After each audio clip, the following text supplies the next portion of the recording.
The man screamed before anyone saw his face. Not a shout. A sharp breaking sound ripped out of his chest as two uniformed airline staff reached for his arm, and the aisle erupted in noise. Trays rattled. A woman gasped. Someone dropped a phone. The plane was still at the gate doors, open engine silent, but suddenly it felt airborne, weightless, out of control. "So you need to stand up. Now."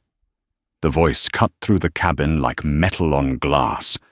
Samuel Carter did not stand. He sat perfectly still in seat 2, hands resting flat on his thighs, spine straight, eyes forward. 63 years old. Tall, broad-shouldered hair cut close and silver at the temples. He wore a faded navy jacket, pressed slacks, and worn leather shoes that had seen decades of terminals, courtrooms, and boardrooms. Nothing about him looked loud. Nothing about him asked for attention. That apparently was the problem. "Sir," the woman repeated louder this time, "you are not authorized to occupy this seat." Around them, the first-class cabin froze. This was not a cabin used to scenes. These were people who boarded early, who stored their coats carefully, who spoke softly and expected the world to do the same. Retired surgeons, former judges, a widower clutching a paperback and a bottle of heart medication. They did not like disorder. They liked rules. Samuel exhaled slowly through his nose. "Ma'am," he said, voice calm, low, controlled. "I purchased this seat. I've shown my boarding pass." Linda Harper stood over him, arms crossed tight against her chest, jaw set. 46 years old, 15 years flying, 10 of them as lead. She had the posture of someone used to compliance. Her eyes did not move to the screen he was holding out. They stayed on his clothes, his shoes, his face. "That's not sufficient," she said. "I need you to step into the aisle while we resolve this." Resolve this. Across the aisle, a man in his late 60s shifted uncomfortably. Richard Hale. Retired Air Force colonel. He'd spent 30 years in command rooms where people followed orders because they had to. He recognized the tone immediately. Not concern. Control. "Is there a problem?" he asked, careful, neutral. Linda didn't look at him. "Sir, please remain seated." Samuel lowered his phone. The screen went dark. He looked up at Linda for the first time. "What exactly is the issue?" he asked. There it was. The pause. The breath she took before answering. The half-second where her eyes flicked just once to his jacket sleeve. The absence of a logo. The absence of markers she recognized. "We've had incidents," she said. "People accessing premium seating without valid purchase." "I paid in full," Samuel replied. 3 days ago. With my personal card, I can show you the receipt." Linda's lips pressed into a thin line. "That won't be necessary." Behind her, Mark Reynolds hovered, nervous energy radiating off him. 31. New lead training, eager to support, eager not to question. He nodded along, eyes darting between Linda and Samuel, as if waiting for permission to think. "We just need to be sure," Mark said. "Standard verification." From 2 rows back, a woman closed her book slowly. Margaret Whitfield, 67, retired civil rights attorney. She had not practiced in over a decade, but the instincts never left. The word standard always rang alarms when it was used to excuse something that felt anything but. "Has anyone else been asked to verify?" she said quietly. Linda finally turned. Her smile was tight, professional, practiced. "Ma'am, we handle situations as they arise." Samuel felt it then. Not anger, something colder. The familiar sensation of being weighed by invisible scales he had never agreed to stand on. He had felt it at 25, standing barefoot in a hospital hallway, while security questioned whether he belonged there to see his dying father. He had felt it at 40 when a banker asked, if he was sure the loan application was his. He had learned over time not to flinch, not to perform outrage for people who expected it. But this time was different. "Linda," a voice said from the galley. Emily Brooks stepped forward, tablet in hand. 29. Knew enough to still believe the rules meant something. She glanced at Samuel, then at Linda, then back to her screen. "I checked the system," Emily said. "Seat 2A is valid. No flags. Payment cleared. Frequent traveler status active." There it was. Clean. Simple. Data. Linda didn't take the tablet. "I didn't ask you to verify," she said. Emily hesitated. A beat too long. She swallowed. "But it's verified." The cabin felt smaller now. Tighter. Like the air had thickened. Richard shifted again. He caught Samuel's eye. Just for a moment. In it, Samuel saw discomfort, sympathy, and fear. The fear of stepping into something that might stain a quiet retirement. Samuel nodded, once barely perceptible. He understood. Not everyone had the luxury of making noise. Linda leaned closer. Her voice dropped. "Sir, I'm asking you one last time to step out of the seat." Samuel looked past her through the open cabin door to the jet bridge beyond. People were still boarding. Laughter drifted in. The normal world continued oblivious. He thought of the call log on his phone, the number he hadn't touched in months, not because he couldn't, because he didn't need to. Power unused had always felt cleaner to him, but dignity once stripped demanded response. "I'm not moving," he said. The words landed heavy. Mark stiffened. "If you refuse crew instructions, then what?" Samuel asked quietly. No one answered. Linda straightened. Her voice rose sharp enough to carry. "Captain will be notified." "Please do," Samuel said. From the back of the cabin, a soft click echoed. A phone camera. Someone had started recording. Margaret watched Linda's face change. Not fear yet. Irritation. The kind that came when authority was questioned in public. This wasn't about a seat anymore. The engines were still off. The doors still open. But something had already begun, moving slow and unstoppable, like a storm building far beyond the runway. And Samuel Carter sat exactly where he was, eyes steady, breathing, even waiting.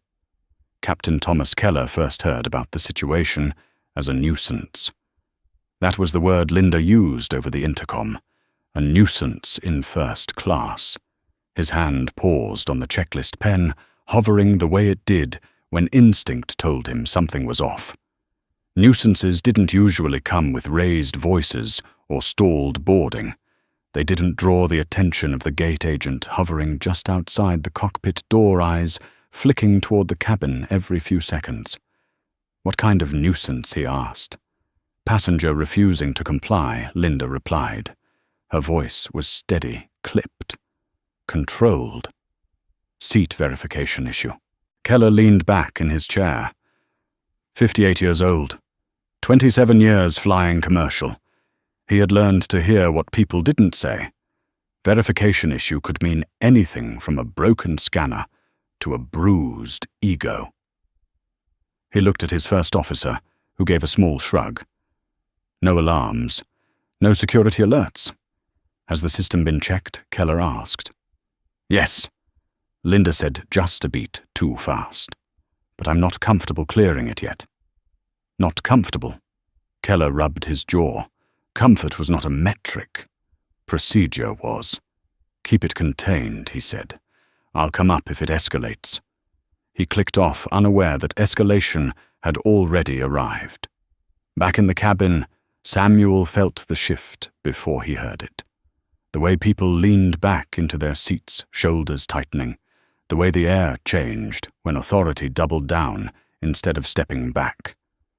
Mark Reynolds took a half step closer to the aisle. Too close. Invasion disguised as protocol. Sir Mark said, voice louder now, performative. Failure to comply with crew instructions can result in removal from the aircraft. Removal! The word rippled through the cabin. Someone sucked in a breath. Another passenger whispered, "Oh my God." Samuel turned his head slightly. He looked at Mark, really looked at him. Young, earnest, afraid of being wrong, afraid of being alone. "Do you know what you're asking me to comply with?" Samuel said. Mark opened his mouth, closed it, looked to Linda. Linda lifted her chin. "You don't meet the standard profile for this cabin," she said. There it was. Not shouted, not whispered, just stated like a fact that needed no defense. Margaret's hand tightened around her glasses. She felt something old stir in her chest. Memories of courtrooms where language like that had been dissected, exposed, dismantled. Standard profile? A phrase polished smooth by years of misuse. Linda Emily said softly, "We can clear this." Linda ignored her. Richard Hale stood, slowly. The joints in his knees protested, but he ignored them. He had stood in worse moments. "Ma'am," he said, voice firm but calm, "this gentleman has done nothing wrong. I've flown first class for decades. I've never seen this happen." Linda turned on him, eyes flashing. "Sir, I need you to sit down."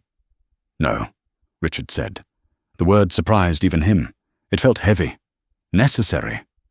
A murmur spread. Heads turned. The cabin, once a sanctuary of quiet privilege, now buzzed with unease. Samuel watched it unfold like a chessboard he hadn't touched in years.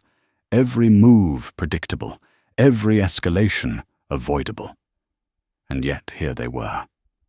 He thought of his father, hands rough from factory work, telling him once that dignity wasn't something you demanded. It was something you refused to give up, even when it cost you. Linda reached for her radio again. "Captain, this is escalating." Keller's voice crackled back, sharper now. "Define escalating." "He's refusing to move," Linda said. "Passengers are interfering." "Passengers. Interfering." Keller stood. He unbuckled, smoothed his uniform and stepped into the aisle. The walk from cockpit to first class felt longer than usual. He could feel eyes on him, expectations forming. When he reached the scene, it stopped him cold. Not chaos, tension, thick and deliberate. A man seated calmly, 2 crew members standing over him, another passenger upright in the aisle, jaw set. "What's going on?" Keller asked. Linda launched into her explanation. Verification, concerns, judgment. She spoke quickly, confidently, as if speed could outrun scrutiny. Keller listened. Then he looked at Samuel. "Sir," he said. "May I see your boarding pass?" Samuel handed over his phone. Keller scanned it. The screen glowed green. Valid. Cleared. He frowned. "Everything checks out." Linda stiffened. "Captain, with respect, there are contextual factors." "No," Keller said, holding up a hand. "There are facts." Silence fell. It should have ended there. It would have years ago. But pride had momentum. Linda's voice sharpened. "Captain, if we allow irregularities, we set a precedent." Keller felt a knot form in his stomach. Irregularities. He looked around, at the faces watching him, waiting to see which way authority leaned. "Emily," he said. "Anything else in the system?" "No, sir," Emily replied. "He's cleared." Mark swallowed hard. The ground was shifting beneath him. He hadn't expected this. Keller nodded. "Then the passenger stays." Linda's eyes widened. "Captain, that's an order," Keller said. For a moment it seemed over. Then Linda spoke again. Quietly. Too quietly. "If something happens that's on you." The words hung there, a threat disguised as concern. Keller felt heat rise in his chest. He had made a decision. He would stand by it. But he also knew this wasn't finished. Not anymore. Samuel met Keller's gaze. There was gratitude there. And something else. A warning, perhaps, or understanding. Keller handed back the phone. "Sir, you're free to remain seated." "Thank you," Samuel said. Linda turned away sharply. Her shoulders were rigid. She walked toward the galley radio clutched tight in her hand. Mark followed, eyes down. As Keller returned to the cockpit, boarding resumed slower now. People whispered. Phones slipped back into pockets, but the energy remained electric. Margaret sat back, heart pounding. She glanced at Samuel. He gave her a small nod, a shared acknowledgement of something larger than both of them. Emily lingered near the aisle. "I'm sorry," she said quietly. Samuel shook his head. "You did your job." She hesitated. "Some people don't like being corrected." "Neither do systems," Samuel replied. She didn't understand then. Not fully. But the weight of his words stayed with her. In the cockpit, Keller stared at the instrument's mind elsewhere. He had flown through storms, mechanical failures, emergencies that demanded immediate action. This felt different, quieter, more dangerous. Linda's radio crackled again. "Captain, I need to file an incident report." Keller closed his eyes briefly. "File it." The plane pushed back from the gate. Engines roared to life. The familiar vibrations returned. Routine reasserted itself. But beneath it, something had fractured. Samuel leaned back in his seat as the aircraft began to taxi. Outside, the lights of Denver blurred into streaks of white and amber. He reached into his jacket pocket, fingers brushing the edge of his phone. He didn't take it out. Not yet. Across the aisle, Richard exhaled slowly, tension draining from his shoulders. "Hell of a thing," he murmured. Samuel didn't respond. His gaze was fixed on the window, on the sky waiting beyond the runway, on the truth he knew too well. This flight would not land the way it took off, and the people on board had no idea how much was about to change. The turbulence hit without warning. Not the violent kind that sent cups flying, but a low, persistent shudder that made the cabin feel unsettled, like a warning hum beneath the floor. The seatbelt sign chimed on. Conversations faded into murmurs. Somewhere behind first class, a baby began to cry. Samuel Carter felt it in his bones before the announcement came. He had spent enough years reading rooms, reading markets, reading people. Instability always announced itself quietly first. Linda Harper was already back in the aisle. She moved with purpose now. Chin-high shoulders squared the stiffness in her posture, replaced by something sharper. Determination, maybe. Or defiance. She stopped 2 rows short of Samuel, then continued, as if the distance itself offended her. "Sir," she said, her voice once again, loud enough to carry. "I need to revisit this situation." A collective breath was held. Captain Keller's earlier decision had created a pause, not a resolution. Linda had not accepted it. She had only absorbed it, filed it away, sharpened it. Samuel turned his head slowly. "We've already addressed it." "New information has come to light," Linda replied. Margaret Whitfield's heart sank. She hadn't moved since the plane lifted off, but she had been watching Linda out of the corner of her eye, watching the way she spoke in tight whispers to Mark, the way she avoided Emily entirely. This wasn't procedure. This was something personal. "What information?" Samuel asked. Linda didn't answer him immediately. She turned instead to the row behind him, gesturing with her chin. "Mom, I'm going to need you to put your phone away." The woman froze. "I'm not recording," she said. Linda's eyes flicked back to Samuel. "We've received reports of disruptive behavior." Disruptive. Richard Hale's jaw tightened. He felt the old instinct rise again, the one that told him silence was a form of consent. He leaned forward. "This is getting ridiculous," Linda rounded on him. "Sir, stay out of this." "No," Richard said. The word came easier now. "You don't get to escalate a problem you created." Mark shifted, uncomfortably sweat-beading at his temple. He hadn't signed up for this. He'd wanted a quiet flight, a clean report, another step toward promotion. Instead, he felt like he was standing on a fault line. "Linda," he said quietly. "Maybe we should call the cockpit again." She shot him a look that shut him up instantly. Emily Brooks watched from the galley hands clenched at her sides. She had replayed the verification in her head a dozen times. Everything had checked out. Everything.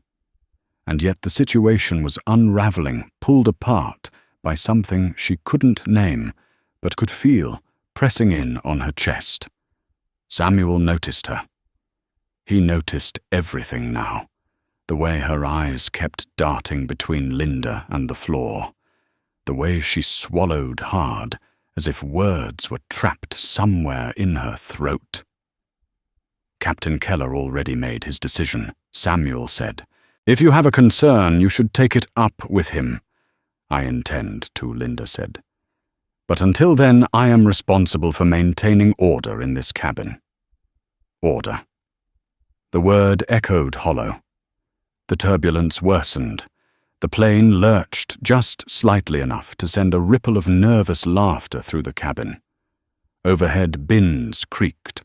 A glass clinked against a tray. The intercom crackled. Captain Keller's voice filled the space, calm but strained. "Ladies and gentlemen, we're encountering some unexpected air movement. Please remain seated." Linda pressed her lips together. The timing irritated her. She wanted control, and the sky was refusing to cooperate. Samuel leaned back in his seat, fingers interlaced loosely in his lap. Inside, the calculations were already running. Risk, exposure, timing. He had hoped briefly that Keller's intervention would end it, that dignity could be restored without consequence. That hope had expired. "Linda," he said softly, "this is no longer about policy." Her eyes snapped to his. "You don't get to decide that." The plane shuddered again, harder this time. A gasp rippled through first class. Margaret felt her pulse race. She had tried cases where everything hinged on a single moment, a single sentence. This felt like one of those moments teetering on the edge of something irreversible. Linda lifted her radio. "Captain, I need you up here. Now." There was a pause before Keller responded. A long one. "What's the situation?" She's refusing to comply. Linda said, the pronoun hanging in the air, ambiguous, dangerous. "The passenger is causing disruption." Samuel closed his eyes briefly. There it was. The quiet rewrite. The shifting of blame. Keller's voice returned tighter. "I'm on my way."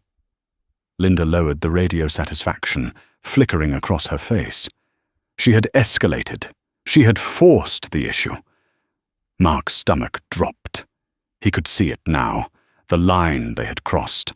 He glanced at Samuel, then at the other passengers, their faces pale eyes, wide phones discreetly angled despite Linda's warnings. This wasn't going away. Emily took a step forward. "Linda," she said louder than she meant to. "He hasn't done anything." Linda spun. "Emily, go back to your station." "No," Emily said. The word trembled, but it held. "This isn't right." The cabin went still. Even the turbulence seemed to pause, as if the plane itself were listening. Linda stared at her. "You're out of line." "So are you," Emily replied. Samuel felt something shift then. Not outside. Inside the people around him. Courage fragile and dangerous, flickering to life. Keller arrived moments later, bracing himself against the aisle as the plane jolted. He took in the scene at a glance. Linda rigid, Emily pale but standing her ground. Passengers watching recording despite themselves. What happened, he asked. Linda spoke first. Captain, I believe this passenger poses a risk. His behavior is inconsistent. He's been confrontational. We need to take precautionary measures. Keller's eyes narrowed. He turned to Samuel. Sir Samuel met his gaze. I've remained seated. I've followed every instruction given. I've done nothing but exist in a seat I paid for. The words landed heavy. Keller felt the weight of them. He thought of his own father, a machinist, who had taught him that rules mattered because they protected people, not because they controlled them. He looked at Linda. What specific risk? She hesitated. Just a fraction. It's a judgment call. Keller exhaled slowly. That's not an answer. The turbulence surged again, stronger, rattling the cabin. A cup tipped over liquid, spilling across a tray. A woman cried out. Over the intercom, a chime sounded. Another announcement queued up unheard. This was no longer a routine flight issue. It was a test of authority, of judgment, of who would be believed when the sky itself felt unstable. Samuel felt the phone in his pocket vibrate. A single subtle pulse, a message waiting. The world outside this cabin was already moving, already reacting to something that hadn't fully happened yet. He did not check it. Not yet. Linda opened her mouth to speak again, desperation creeping into her eyes. She had committed too far to retreat now. Keller raised a hand. Enough, he said. The word cut clean. I need everyone to return to their seats, Keller continued. Linda, you and I will discuss this privately. Linda's face flushed. Captain, with all due respect, now, Keller said. The authority in his voice left no room for argument. Linda stared at him, then at Samuel. For a moment, something like fear flashed across her features. Not fear of Samuel. Fear of losing control. She turned sharply and walked toward the cockpit heels, striking the floor in quick, angry beats. The cabin exhaled, but the relief was thin, fragile. No one believed this was over. Samuel watched her go, his reflection faint in the darkened window. He saw a man older now, wearier perhaps, but still standing in the same storms he had faced his entire life. The plane climbed through the clouds, turbulence easing at last. The seatbelt sign flicked off. Margaret wiped her eyes discreetly. Richard sat back down, hands trembling slightly. Emily remained standing, unsure where she belonged. Samuel reached into his pocket at last and glanced at his phone. One missed call. One message. Simple. Direct. Call me when you're ready. He slid the phone back without responding, gaze steady as the plane leveled off. Soon he knew there would be no more room for quiet endurance. The next move would not be his alone, and when it came, it would change the course of this flight, and far more than this flight forever. The quiet that followed was not peace. It was the kind of silence that waits coiled, listening for the next fracture. Linda Harper sat stiffly in the jump seat near the cockpit, hands folded so tightly her knuckles had gone pale. Captain Keller stood a few feet away, angled toward the narrow galley wall, eyes fixed on nothing, jaw working, as if chewing through a decision he did not want to make. You went too far, he said at last. Linda did not look at him. I did my job. You overrode the system. You challenged a passenger after verification. Twice. I used my judgment. Keller turned to face her. Judgment is not a substitute for facts. Her head snapped up. And what happens when facts fail you, when the system misses something? Keller held her gaze. Then we escalate properly. We do not humiliate someone in public. Linda's lips thinned. The word humiliate struck deeper than she expected. She had not set out to humiliate. She had set out to correct, to maintain order, to keep the cabin predictable. Predictability was safety, or at least that was what she had always told herself. "You didn't see what I saw," she said. "I saw enough," Keller replied, and so did the passengers.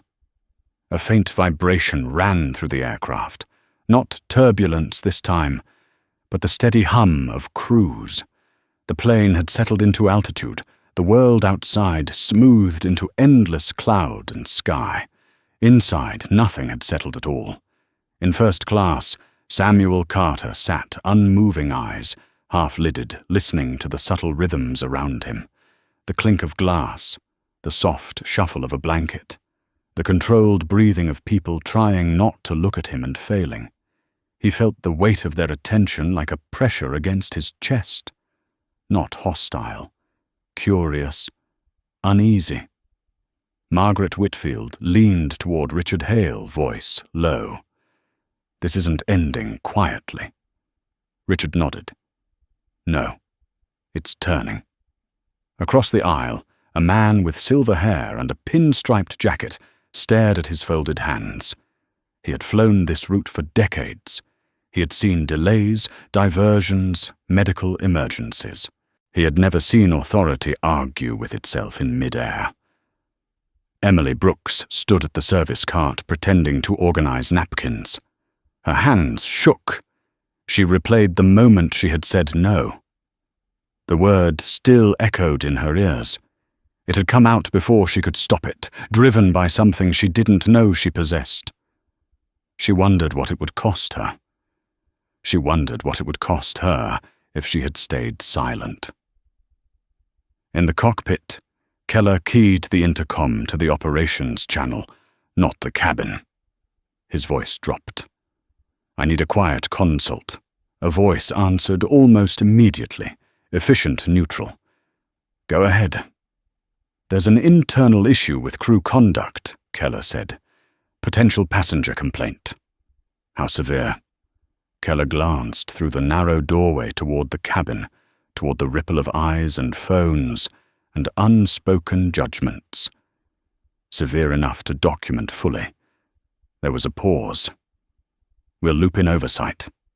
"Do that," Keller said. He ended the call and exhaled. He had crossed a line of his own.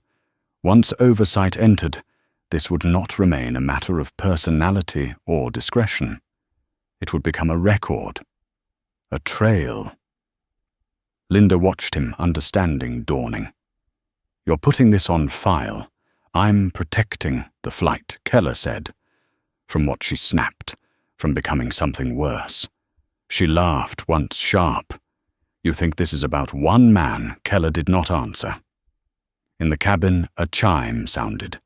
Emily pushed the cart forward, her face composed, now the tremor in her hands barely visible. She stopped at Samuel's row. "Would you like anything to drink?" she asked. Samuel looked up at her. He saw the fear there, yes, but also resolve. He recognized it. He had worn that look himself years ago, when choosing truth over comfort. "Water, please," he said. She poured it carefully, hands steadying with purpose. As she set the glass down, she lowered her voice. "They're documenting." "I know," Samuel replied. Her eyes flicked to his face. "Are you all right?" He smiled faintly. "I've been through worse." She nodded, unsure what that meant, but believing it. As she moved on, Samuel felt the phone in his pocket, warm against his leg. Another vibration. Another message, waiting. He resisted the urge to reach for it. Timing mattered. Power revealed too early lost its edge. Power revealed too late became cruelty. There was a narrow window, and he intended to choose it.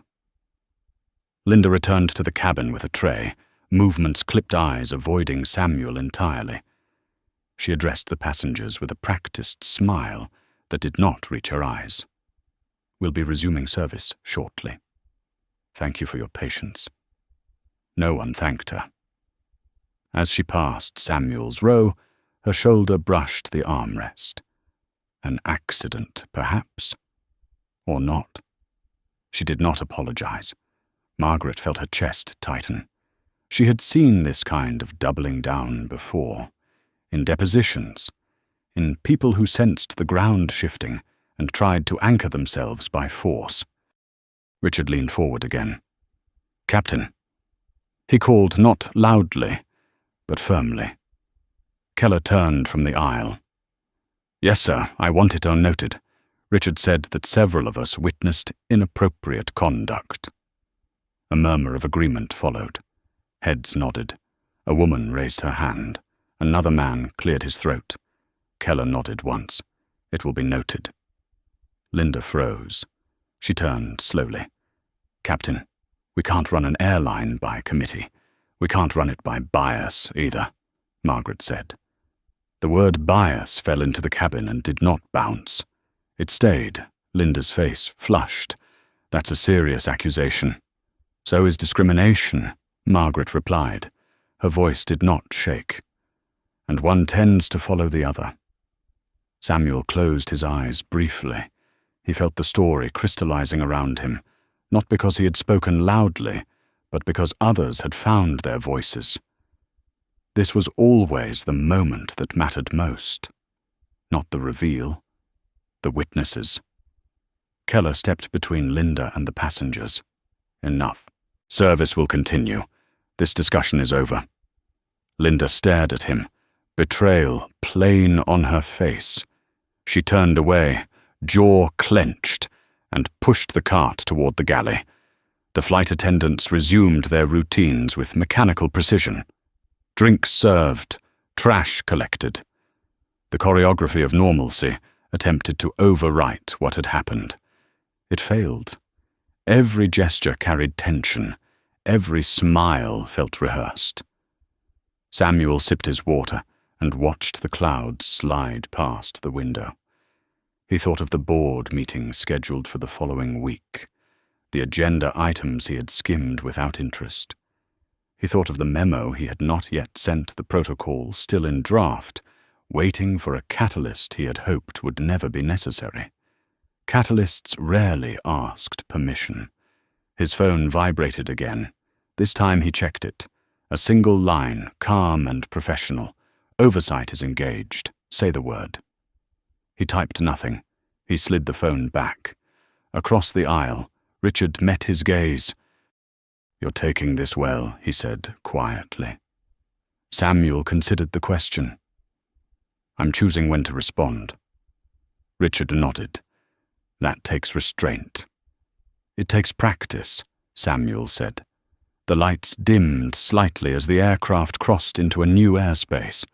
The cabin settled into an uneasy rhythm, suspended between what had been said and what could no longer be unsaid. Linda stood in the galley, staring at her reflection in the metal panel. She barely recognized the woman looking back. She had done everything right. She had followed instinct. She had enforced standards, and yet the world had tilted against her. She felt the ground slipping, and panic crept in where certainty had once lived. She reached for her radio, hesitated, then keyed it.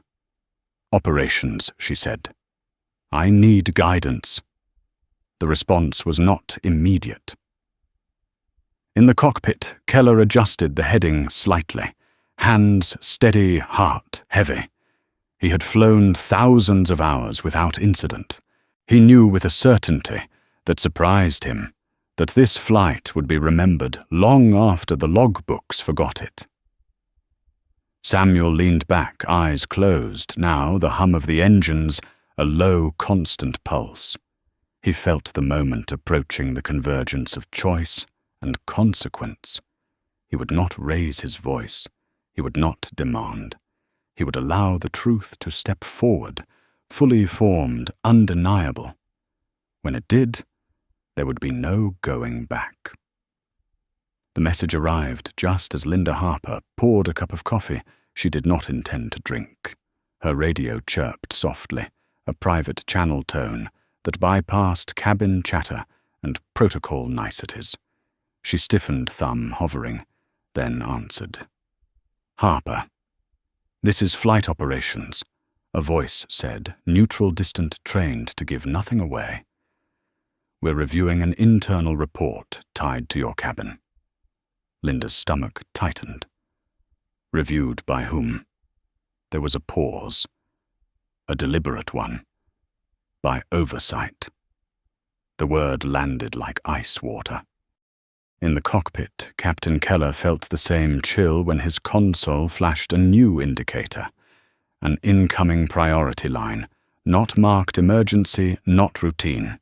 He accepted it with a steady hand. "Keller, Captain," the voice said. "This is corporate compliance. We need confirmation of passenger interaction details in first class."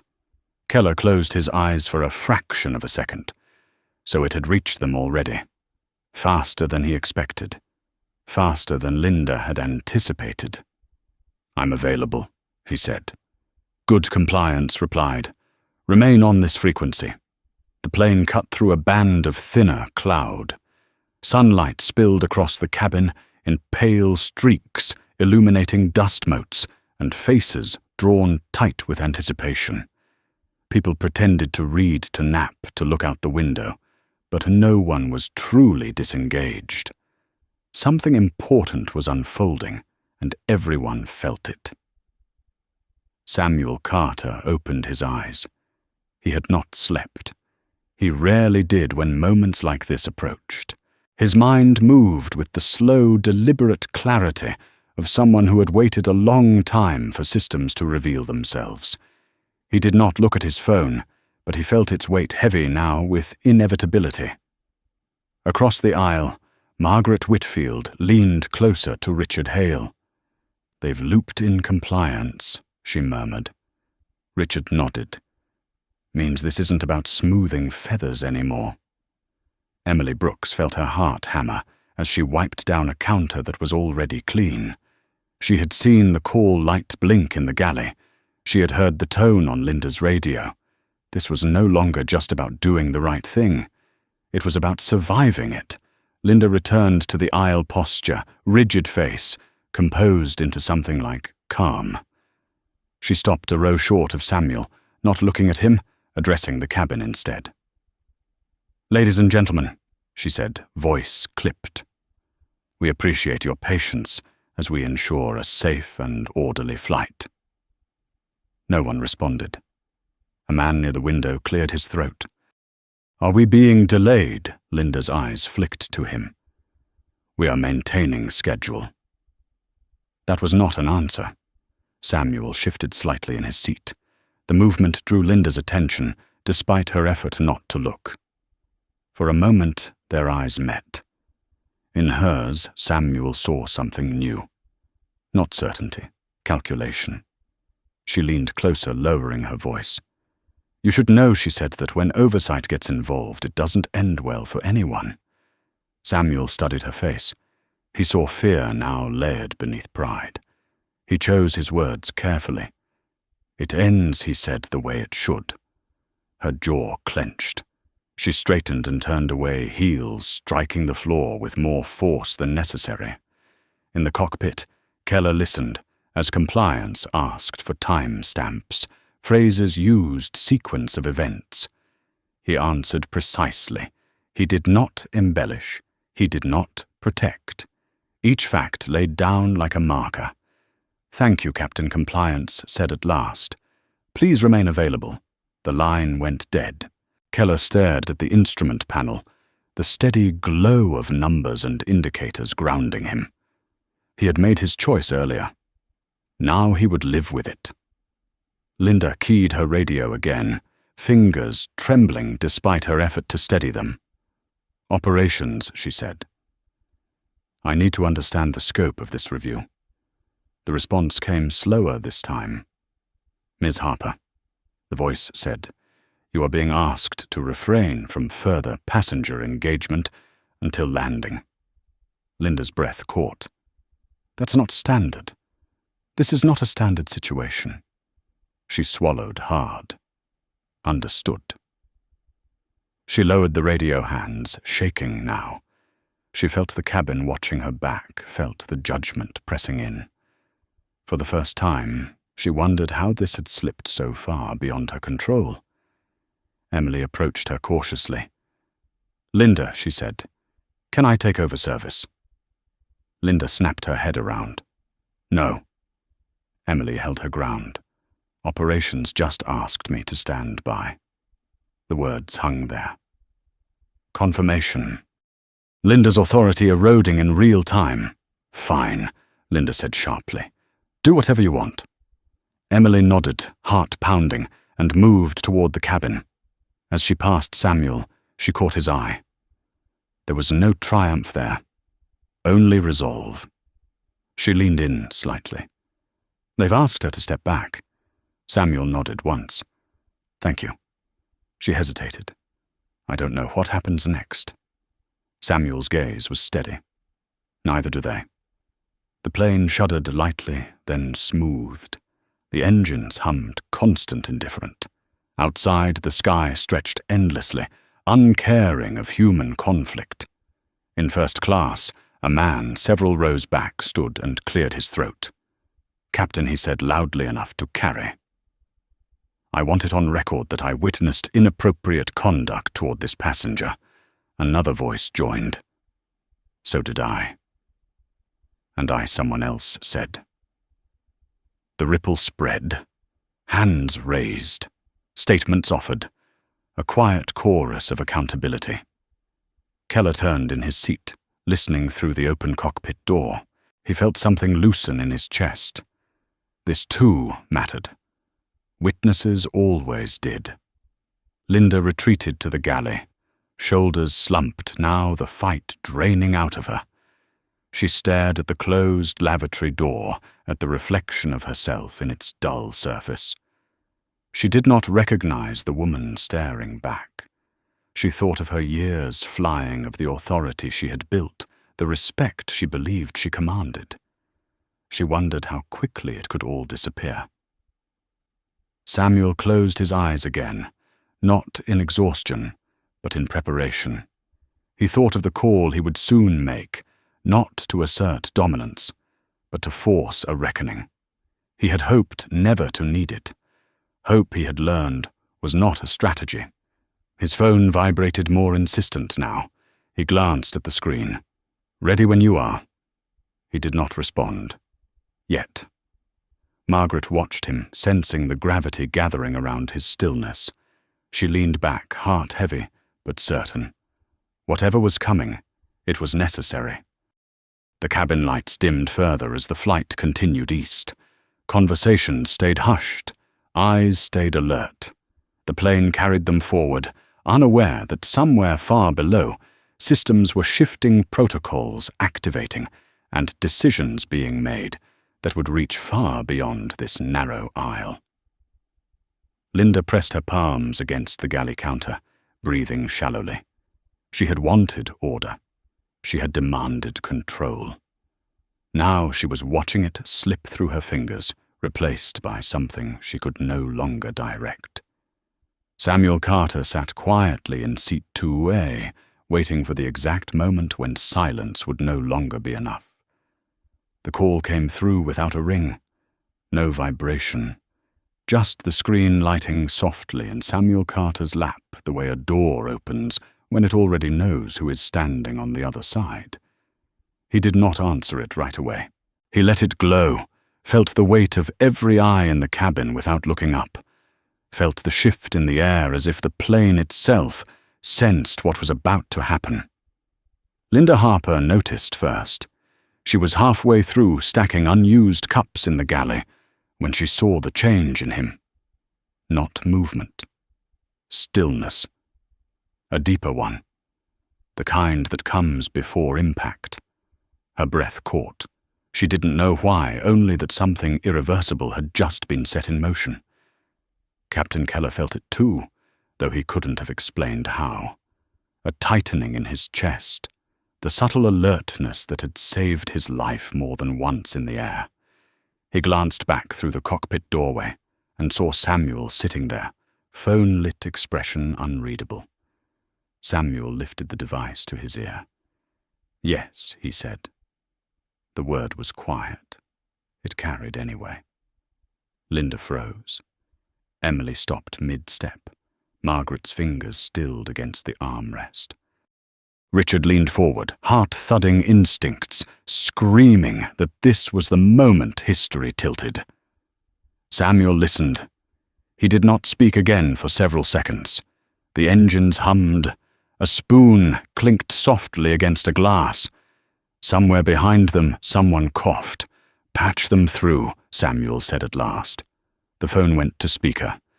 Mr. Carter, a woman's voice, filled the cabin. Calm. Older. Accustomed to rooms where decisions changed lives. "This is Elaine Morrison." Linda's stomach dropped. Elaine Morrison did not introduce herself with titles. She did not need to. Anyone who had spent time in corporate America knew the name. Chair of the board, interim chief executive, the person companies called when things were already on fire. "Yes," Elaine Samuel said. "We are receiving real-time reports from compliance operations and flight oversight," Elaine continued. "I want to confirm one thing before we proceed. Are you currently a passenger on North Star Flight 612? "I am," Samuel replied. "And have you been instructed, questioned, or threatened regarding your seat assignment after verification was confirmed?" A silence fell so complete it felt physical. Linda's knees weakened. She reached for the counterfinger, scraping metal. "Yes," Samuel said. Emily's hand flew to her mouth. Margaret closed her eyes. Richard exhaled slowly, like a man watching the final domino fall. Elaine didn't raise her voice. She did not need to. "Captain Keller," she said. Keller straightened instinctively. "Yes, ma'am. Maintain current heading. Prepare to hold." Keller hesitated. "Hold, ma'am." "Yes.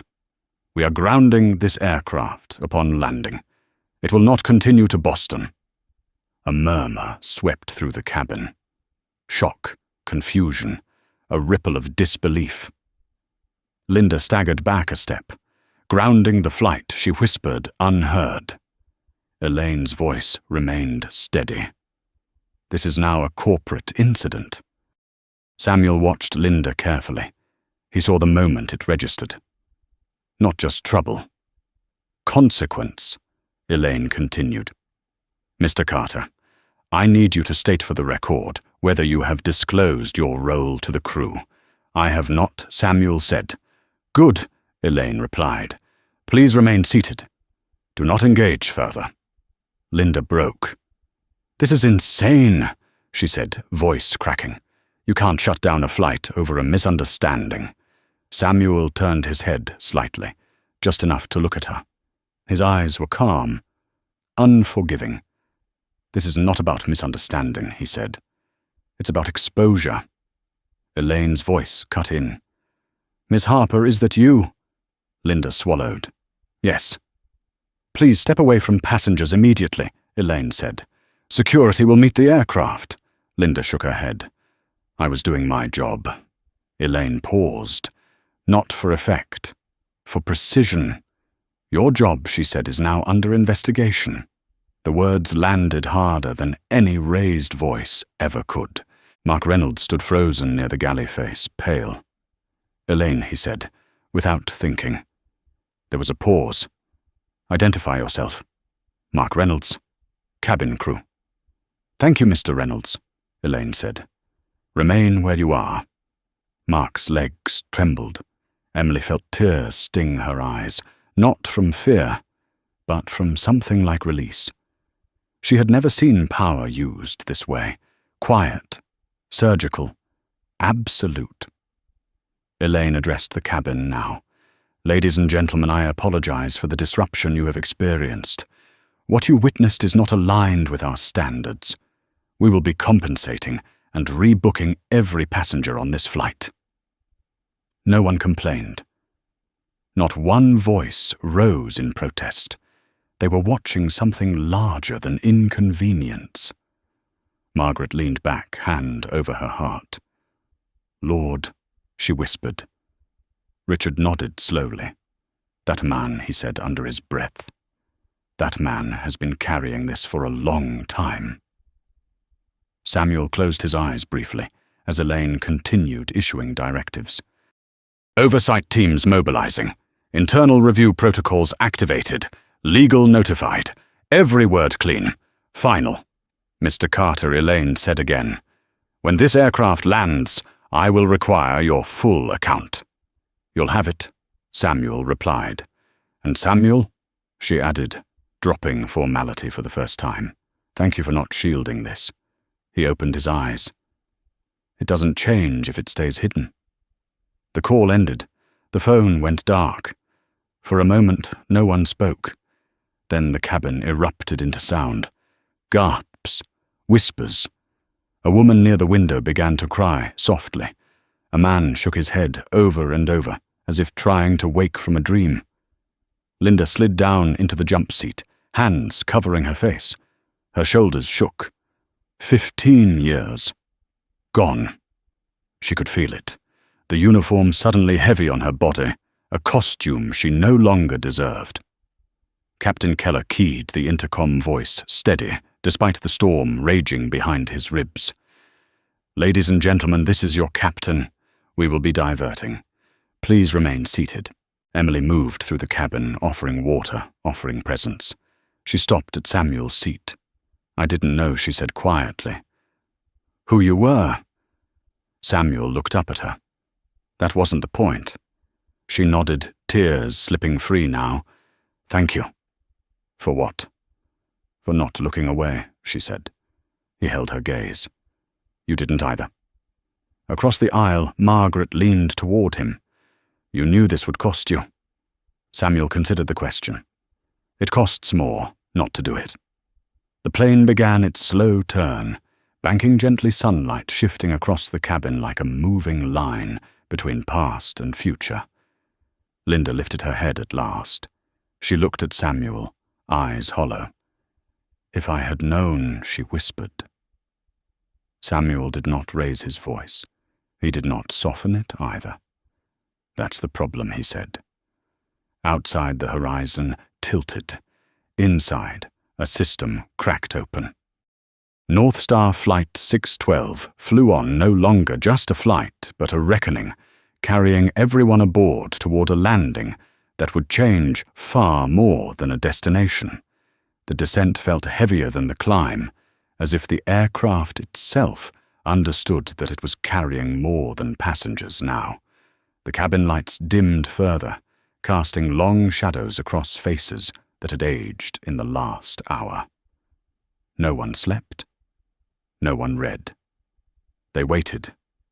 Samuel Carter sat with his hands folded, eyes open, listening to the steady reduction in engine pitch. He had made the call. The machinery was moving. Now came the part he had never enjoyed, watching people reckon with what they had helped create. Linda Harper had not moved from the jump seat since the call ended. Her shoulders were slumped, spine curved inward, as if she were trying to occupy less space. Every few seconds, she glanced toward the cockpit, then toward Samuel, then away again. Her face carried the look of someone replaying moments they could no longer undo. Captain Keller's voice came over the intercom, measured, professional. "Ladies and gentlemen, we will be landing shortly. Please remain seated until the aircraft has come to a complete stop." The words were familiar. The tone was not. There was weight in it now. Accountability. Margaret Whitfield clasped her hands together, knuckles stiff. She had spent her career preparing for moments like this, arguing them in court long after the fact, piecing together damage already done. Seeing it unfold in real time unsettled her more than she expected. "This is what it looks like," she murmured to Richard Hale, "when a system has to face itself." Richard nodded, eyes fixed on the aisle. "Doesn't happen often enough." Behind them, a man whispered into his phone, updating someone on the ground. Another typed a long message, then deleted it, then started again. People were choosing their words carefully, now aware that they were witnesses, not spectators. Emily Brooks stood near the forward galley posture, straight despite the tremor in her hands. She felt exposed, visible in a way she never had before. She wondered who would speak to her first once the doors opened. Operations, legal, media. She also wondered quietly whether she would still have a job tomorrow. The thought scared her less than it should have. The wheels hit the runway with a firm jolt. A few gasps escaped. The aircraft slowed engines, reversing with a roar that filled the cabin. As they rolled toward the gate, Samuel watched the faces around him shift again. Anticipation tightening features, breath held. When the plane finally stopped, the silence was absolute. No one stood. No one reached for an overhead bin. The forward door remained closed. Moments later, the cockpit door opened. Captain Keller stepped into the aisle, followed by a man in a dark suit and a woman with a tablet held close to her chest. Their expressions were neutral. Their presence was not. "Ladies and gentlemen," Keller said, "please remain seated." The suited man nodded to Keller, then scanned the cabin. His eyes landed on Samuel. He approached without hesitation. "Mr. Carter," he said quietly, "I'm Daniel Ruiz, Corporate Security." Samuel rose slowly, deliberately, not in submission, but in acknowledgement. He did not straighten his jacket. He did not adjust his posture. He stood as he was. "Thank you for your patience," Ruiz continued. "We'd like to speak with you off the aircraft." Samuel glanced back at the cabin, at Margaret, at Richard, at Emily, at Linda, who could not bring herself to look up. "I'll be right here," Samuel said. "They can hear everything they need to." Ruiz hesitated, then nodded. "Understood." The woman with the tablet stepped forward. "Linda Harper," she said. "Please come with us." Linda flinched as if struck. She stood on unsteady legs, hands shaking openly now. As she passed Samuel, she stopped. "I never thought of myself as that person," she said, voice barely audible. Samuel met her gaze. There was no anger there, only clarity. "Most people don't." She swallowed hard and followed the investigators off the plane. Mark Reynolds was next. He looked at Samuel, panic flooding his face. "I just followed direction," he said. Samuel did not answer. He didn't need to. Emily felt a gentle touch on her arm. The woman with the tablet smiled at her, small and sincere. "Ms. Brooks will need your statement as well." Emily nodded. "Of course." As the door finally opened to the jet bridge, the outside world rushed in. Cool air, voices, footsteps, phones already raised. The story had escaped the cabin. Passengers deplaned slowly, quietly, as if leaving a vigil rather than a flight. Many paused to look at Samuel. Some nodded. One woman whispered, "Thank you." He acknowledged them all with the same small inclination of his head. Margaret stopped in front of him. "I've spent my life fighting these things after they happen," she said. "Seeing it stopped in the moment it matters." Samuel's voice was low. "It only stops if someone doesn't look away." Richard extended his hand. Samuel took it. The grip was firm, respectful, final. Outside, the aircraft cameras flashed. Questions were shouted, names called. Samuel did not stop. He walked beside Ruiz, posture relaxed, eyes forward. He had learned long ago that dignity moved faster than outrage. At the edge of the gate area, Elaine Morrison waited. She was smaller than Samuel remembered, hair white, now posture, still iron. She did not offer her hand. She placed a hand briefly on his arm. "You did what the system needed," she said. "It shouldn't require this," Samuel replied. Elaine nodded. No, it shouldn't.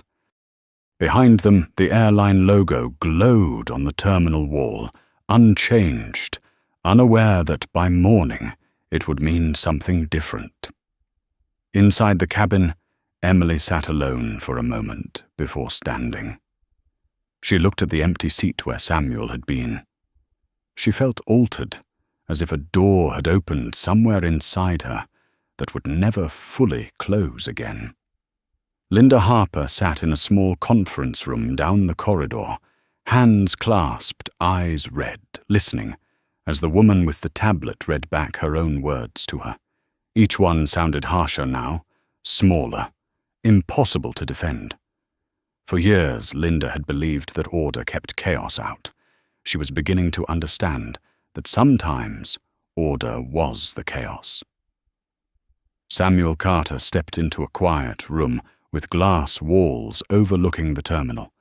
Planes moved outside indifferent mechanical.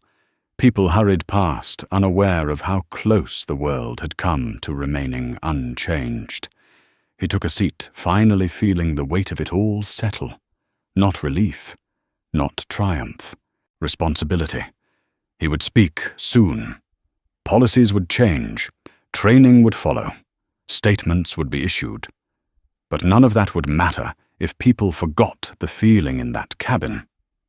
The moment when silence broke, when witnesses chose to stand. Samuel closed his eyes briefly, then opened them again. The flight had ended. The reckoning had not. The conference room smelled faintly of disinfectant and burnt coffee, the kind of room built for decisions no one wanted to make in public. Glass walls separated it from the terminal, where travelers hurried past, rolling luggage and blinking departure boards, unaware that an airline was being rewritten behind transparent walls. Samuel Carter sat at the head of the table without claiming it. He had chosen the chair closest to the window where he could see the runway and the steady choreography of planes taking off and landing. Systems still worked. They always did. Until they didn't. Elaine Morrison entered without ceremony. No entourage, no announcement, just the soft click of the door closing behind her. She placed a thin folder on the table, but did not open it. "They're calling this an isolated incident," she said. Samuel did not turn. They always do at first. Elaine studied him. Legal wants to limit exposure. Public relations wants to move fast. Operations wants to reassure investors. "And you?" Samuel asked. Elaine exhaled. "I want to know how deep this goes."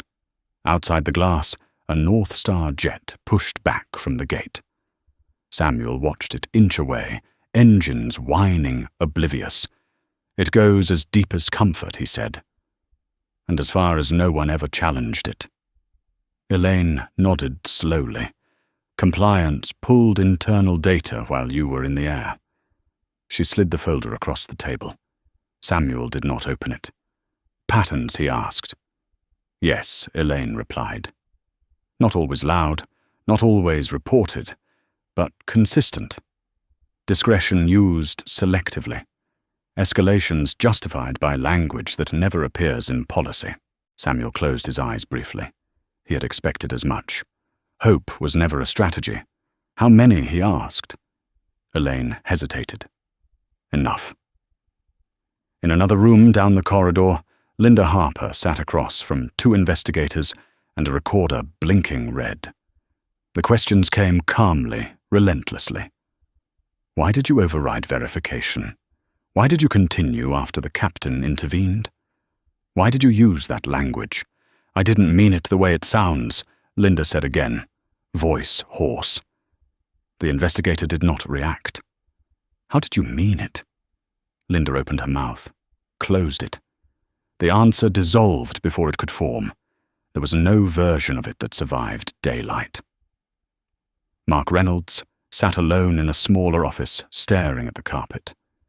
He replayed every nod, every step he had taken behind Linda like a shadow. He had wanted to belong. He had mistaken obedience for professionalism. Emily Brooks waited in a hallway chair, hands folded in her lap, statement already given. She watched investigators pass, watched corporate badges flash, watched a world she thought she understood reveal sharp edges. She felt terrified. She felt proud. The two emotions tangled until she could not separate them. Back in the conference room, Elaine finally opened the folder. She turned it so Samuel could see. Charts, timelines, annotated transcripts, nothing sensational, nothing dramatic, just accumulation. We can suspend staff, Elaine said. Terminate, retrain, issue apologies. Samuel turned then. His gaze was steady. And then what? Elaine held his eyes. And then it happens again. Quieter. Silence stretched between them. What do you want to do? Elaine asked as majority shareholder. Samuel leaned back the chair, creaking softly. He thought of the cabin, the tension, the way witnesses had found their voices only when it became impossible not to. He thought of Emily, standing her ground, with no authority to protect her. He thought of Linda, convinced she was enforcing order while eroding trust. I want the airline to stop pretending this is about bad actors, he said. It's about bad cover. Elaine's brow furrowed. Be specific. Samuel leaned forward. No more discretion without accountability. No more internal-only reviews. Independent oversight for passenger complaints. Real consequences tied to behavior, not tenure. Elaine absorbed this. That will scare people. It should, Samuel replied. Fear is appropriate when power goes unchecked. Elaine smiled faintly. You haven't changed? I've gotten tired, Samuel said, of watching the same apology recycled. A knock interrupted them. Daniel Ruiz stepped in. Media is gathering, he said. They're asking if the flight was grounded because of a security threat. Samuel stood. Tell them the truth. Elaine raised an eyebrow. That we stopped a plane because of bias. Yes, Samuel said. Exactly that. Outside in the terminal, a small crowd had formed. Phones raised. Reporters murmuring into microphones. The story was already escaping containment, growing legs, finding angles. In the hallway, Emily's phone buzzed. A text from her sister. Are you okay? I saw the news. Emily stared at the screen, then typed back. I am. For the first time she realized it was true. Linda was escorted past. Her eyes, red shoulders hunched. Emily stood as Linda passed. Their eyes met for a brief, painful second. I didn't know how to stop, Linda. Whispered. Emily's voice was gentle. You could have listened. Linda nodded, tears spilling free, and kept walking. In the conference room, Elaine gathered the folder. If we do this, she said, we don't control where it leads. Samuel looked back out at the runway. A plane lifted into the sky wheels, tucking neatly away. We never did, he said. We just told ourselves we did. Elaine squared her shoulders. Then we do it your way. Samuel turned back, surprised, despite himself. Elaine met his gaze. We shut down operations until oversight is in place. Ground flights if we have to. Every route, every hub. We make it impossible to look away. Samuel felt the weight of the decision settle. Stock prices would fall. Headlines would scream. Lawsuits would follow. But something else would happen too. People will call this extreme, Elaine said. They called grounding a bus extreme when they demanded Rosa Parks stand. Samuel replied quietly. Elaine nodded once. All right.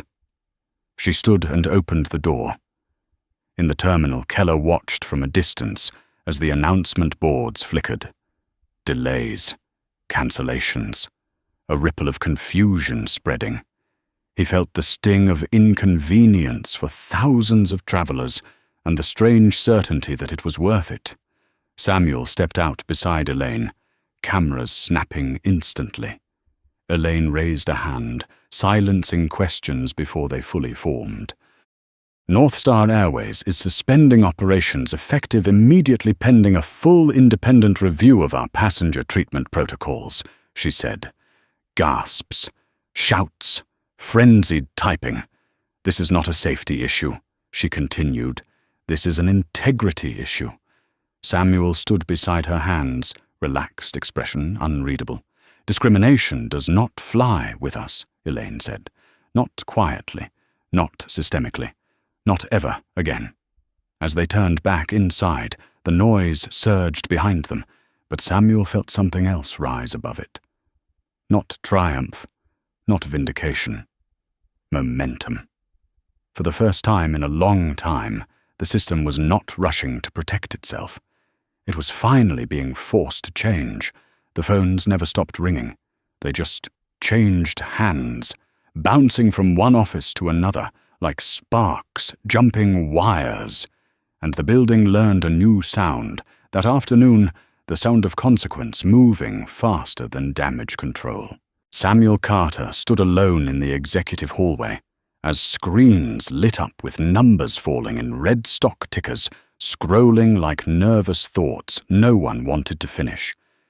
He did not flinch. He had seen markets panic before. Panic was temporary. Culture was not.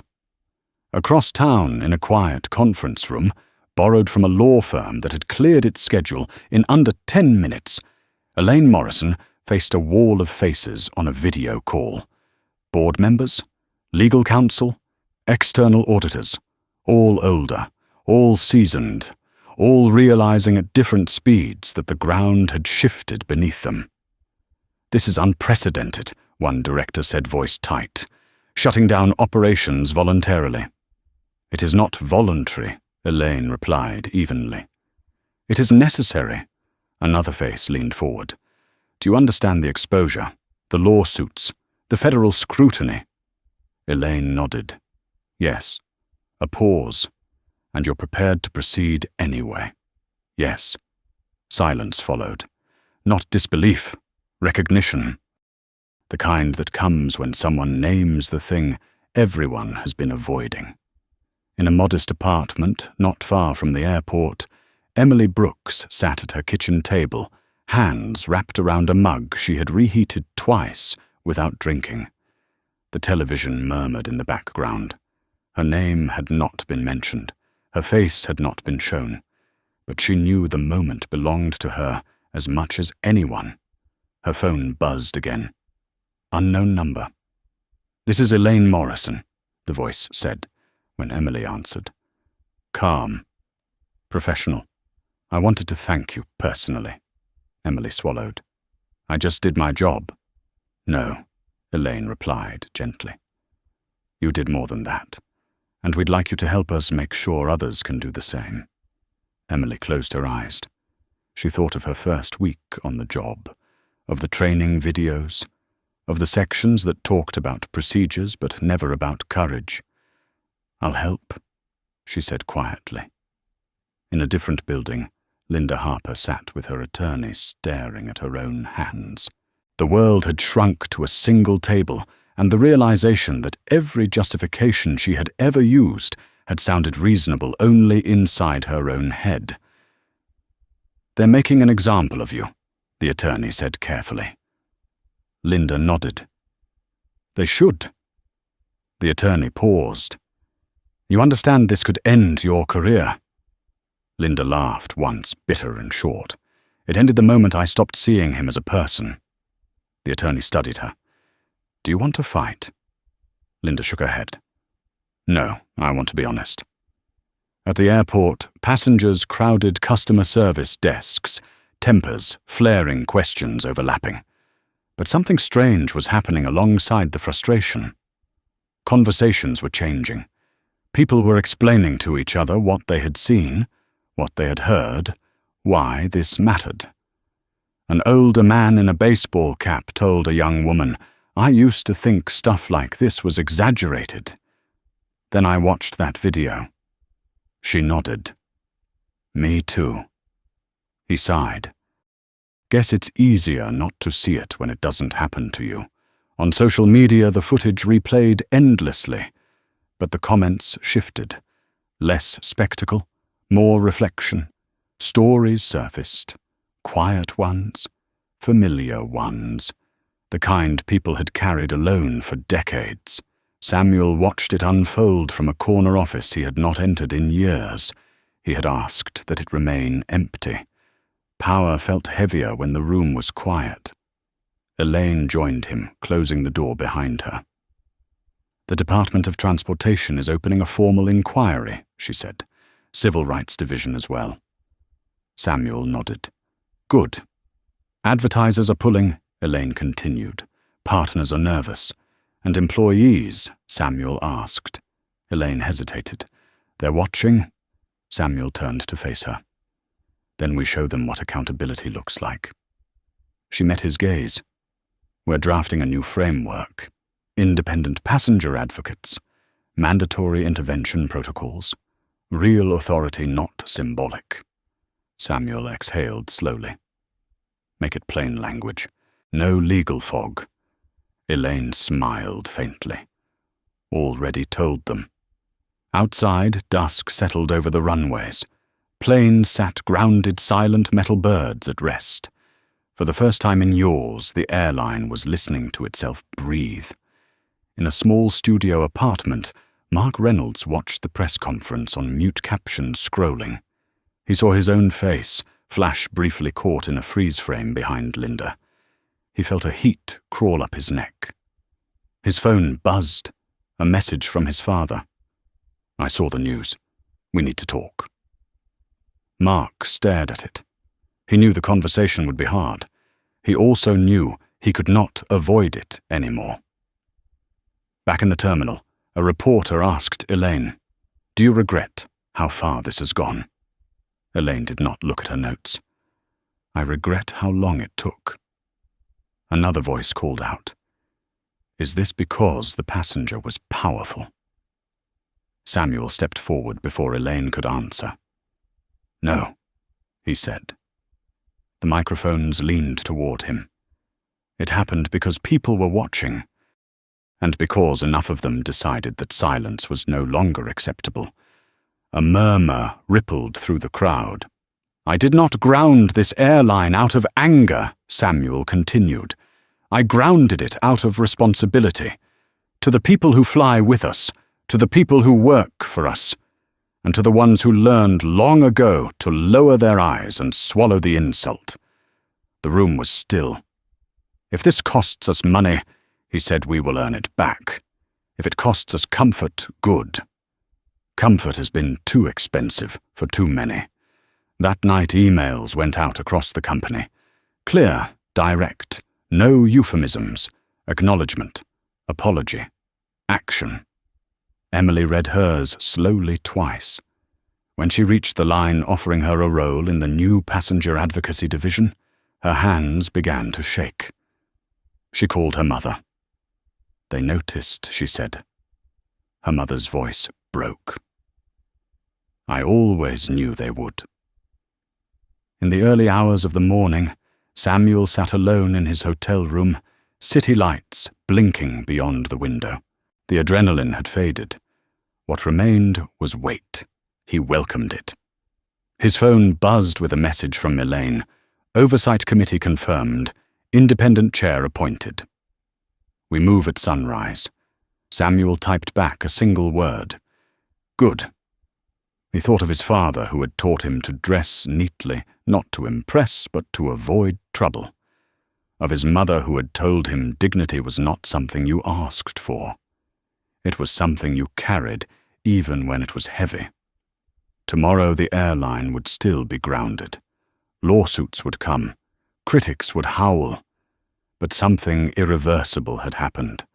The system had blinked, and this time it had not looked away. The first plane did not take off with applause or ceremony, only a low mechanical hum, and the quiet awareness that something fundamental had shifted while the world was busy arguing about inconvenience. North Star Airways resumed limited operations at dawn, not because the crisis had passed, but because the work had begun. Samuel Carter stood on the observation deck, hands resting on the rail, watching the aircraft taxi slowly into position. The sky was pale, stretched thin with early light. He had slept less than 3 hours. He felt clearer than he had in years. Behind him, Elaine Morrison approached, footsteps measured. She did not interrupt his silence immediately. She had learned when to wait.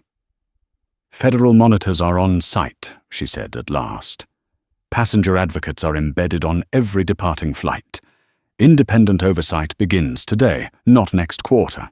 Samuel nodded. "And the staff? Mandatory retraining," Elaine continued. "Not videos, not checklists, live sessions, real scenarios, real accountability." Samuel closed his eyes briefly. He remembered training rooms where discomfort was edited out, where assumptions were treated as instincts never interrogated. "Emily starts this morning," Elaine added. A faint smile crossed Samuel's face. She earned it.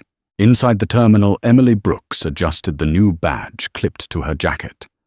"Passenger Advocacy Division." The words felt heavier than the plastic. She felt every eye on her as she walked past the gate desk, where she had once stood, unsure, junior, replaceable. A middle-aged man approached her hesitantly. "Excuse me," he said. "I heard you're the one who helps." Emily met his gaze. "I'm here to listen," she replied. He nodded slowly, relief softening his shoulders. Across the concourse, Linda Harper watched from behind a glass wall as security escorted her out. Not roughly, not cruelly, but firmly. She had chosen not to contest her termination. She had chosen to speak publicly instead. Her statement was already circulating, raw and unpolished. "I thought authority meant control." I was wrong. Authority means responsibility. Some praised her, others condemned her. Linda accepted both without defense. She understood now that accountability was not about redemption. It was about repair.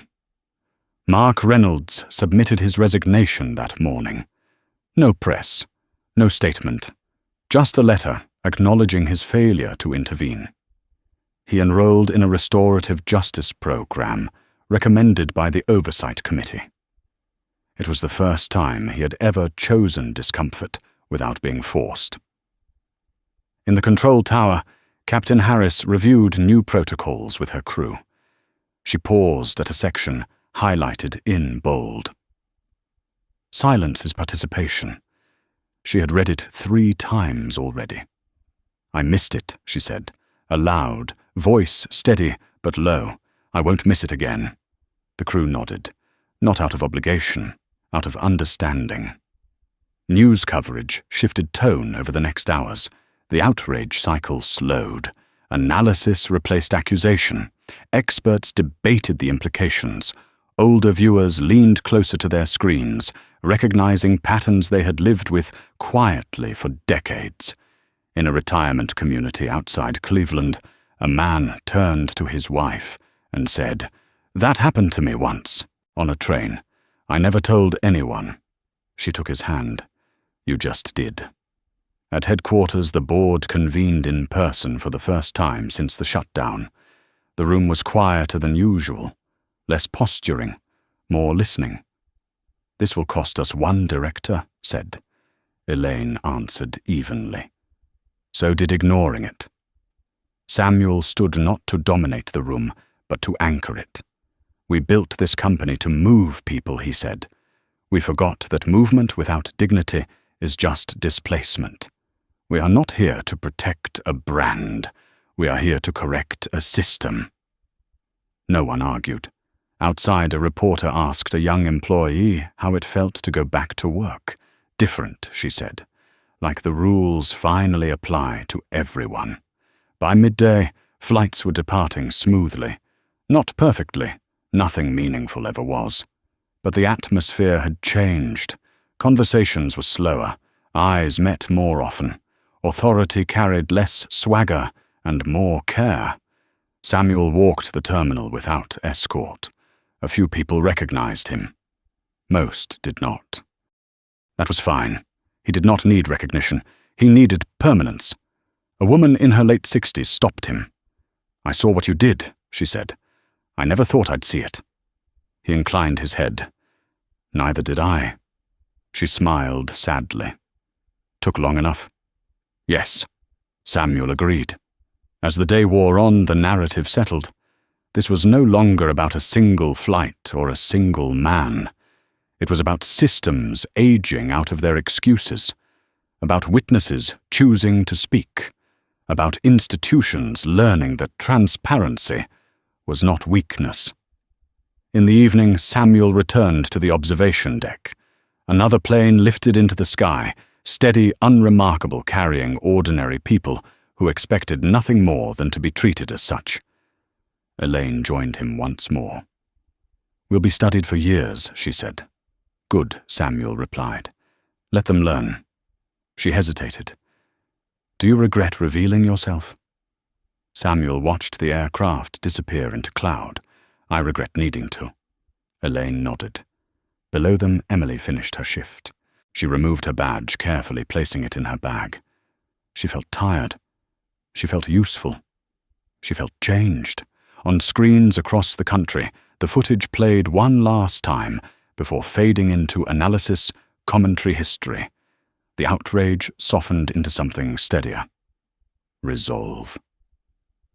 Samuel remained still, not because the story was over, but because it would continue without him at the center. That was the point. Power, he had learned, was not the ability to end a conversation. It was the willingness to start a harder one and stay present long enough for it to matter.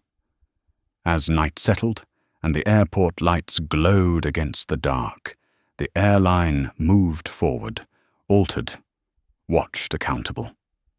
If this story resonated with you, take a moment to like and subscribe and share your thoughts below by commenting these 3 words. Speak up always.